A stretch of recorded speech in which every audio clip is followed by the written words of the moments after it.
Hi, this is Lucia with Yard of Love. This week I have an email from a woman who says, I was about to break no contact, but I felt like I needed a reason not to, a sign for me to stop myself. I happened to find your Should I Break No Contact video on the same day I planned to text my ex. It must have been a sign. Yes, it was. Thank God you found it. I was in a short-term, intense relationship. We were together for 5 months. It's hard to believe we were planning our future together. I'm 24, he's 25. I met him through a friend, we clicked, and it was a gut feeling that without a doubt I've met the love of my life, my soulmate. Well, that was your first mistake, because you immediately put him up on a pedestal thinking he was the one.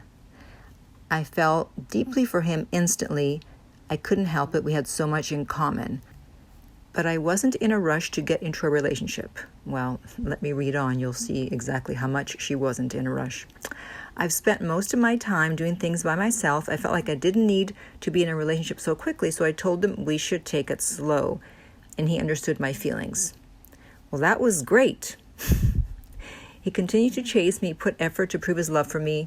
He courted me, showered me with sweet texts every day to proclaim how grateful he was to have found me, telling me how much he treasures me, and how he spent his last 25 years without me. Stop it. Last 25 years. What, he was supposed to have met you when he was first born, and now he had to live 25 years without you? He finally found his other half. There is no such thing as another half. Everyone is a whole, so please stop looking for the half. It doesn't exist. He would drive all the way to my workplace to drive me home. It's an hour drive. I was overwhelmed with joy, of course. Blah, blah, blah. Yeah, let's get to the punchline here, because you know this is going to end well. We texted and video called every day. I made the mistake of rushing in too soon because I couldn't help myself. But I thought you said you didn't want to rush to get into a relationship.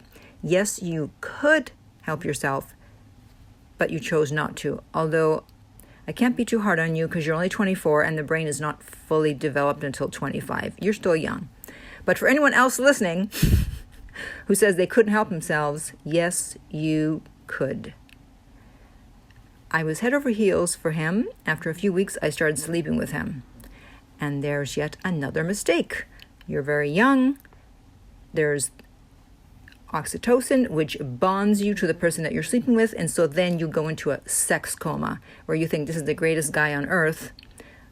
And he may be or he may not be. Everything was perfect. I was happy. I was on cloud 9. Soon after I started seeing more of him, I became insecure. I was worried and anxious that he would leave me like my past lovers did. I felt the need to tell him my feelings. And a few times when I did, he would give me the assurance I needed to hear and I would feel better.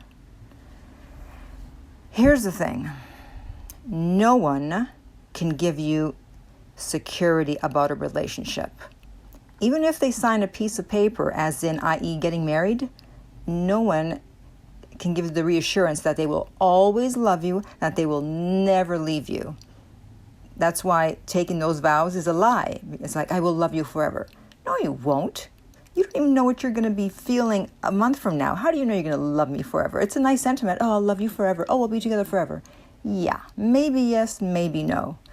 The only place you can ever get security from is from yourself, from knowing that no matter what happens, you will be able to deal with it. Whether you are together with this person or not, you'll be fine. That's where your security comes from. And when you start looking for it from the other person, you'll see what happens, because this led to the demise of the relationship. Continuing on, the breaking point was when I stupidly expressed my insecurities to him about all our differences, how we're both so different and we're still figuring out our life plans.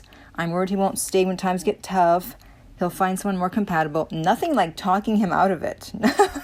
Nothing like giving him all the reasons why he should not be with you. It's like going in for a job interview and they're really interested in you, and then you'll be like, yeah, but you know, I've got this, and you give them all the reasons why you're not good for the job. Don't you think they're going to start thinking, oh, well, maybe we were wrong. Maybe she's not the right person for the job. Moving on. He started getting distant the next day. I didn't quite understand why, because to me it felt like we were fine afterwards. Because he was sick of hearing you be insecure, and he's sick of having you talk him out of the relationship, and he'd had enough. It wasn't like it was a one-time thing. It was a build-up, constantly. Imagine if you're going out with someone and you are into them and everything's great, and they're constantly bringing up, but are you sure you're always going to be here? But are you sure we're not too incompatible? Are you sure you're not going to leave me for someone else? At a certain point, you'll be like, oh my God, get me out of here. He told me he'd been thinking of what I said, and he felt overwhelmed and upset because no matter how hard he tried, he couldn't give me a full sense of security. Exactly. He felt that he wasn't good enough. Right, so now he's feeling bad about himself. He said he needed some time to think, and he agreed we might have rushed into the relationship. There you go. He said he didn't feel the euphoria he felt from the beginning of the relationship. Yes, because unfortunately it was killed with your insecurities and your neediness. I felt like these are all excuses. No, they're not excuses, they're the truth. So anyways, then she goes on to say that a week later he called her and he went to her place to return her things. She cried and begged. She tried to talk him out of it. Of course, you know it doesn't work. You cannot reason with someone who doesn't want to be with you because they're making an emotional decision, and therefore it doesn't matter how logical your explanation is, you're not affecting them emotionally. They need an emotional reason why they would stay. That's why talking is not going to make them stay. It has been 8 weeks and I still haven't heard from him. Well, at least you haven't called him. Good for you. I'm tempted to contact him, but I know it will lead to nothing. Exactly. I really didn't expect for him to leave as soon as the first problem came up. It wasn't the first problem. It was an ongoing thing that you kept talking about your insecurities and your neediness, and that pushed him away. That's a huge problem. It's not like one little problem, like someone made a mistake. No, it was just over and over, constantly hearing about your neediness, and he was sick of it. He was done.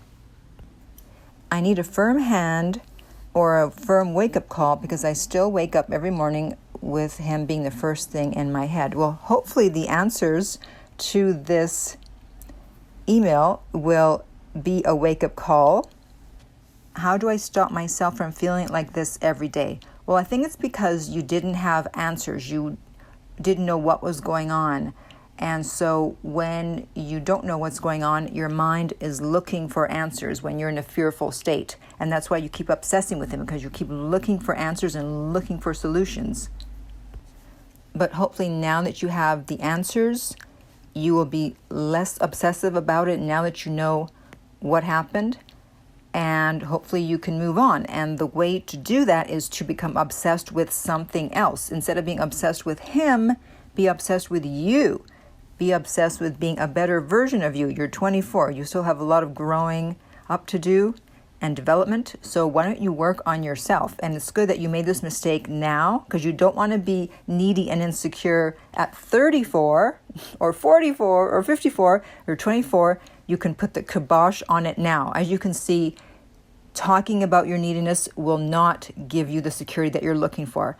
So you need to just stop it in your next relationship and just carry on and be confident. And if they leave, they leave. What are you going to do? Call me. All right. So if you have any questions or comments, or you're interested in private coaching, you can contact me at my website, theartoflove.net. If you're listening to this on iTunes, I would appreciate if you would rate and review the podcast.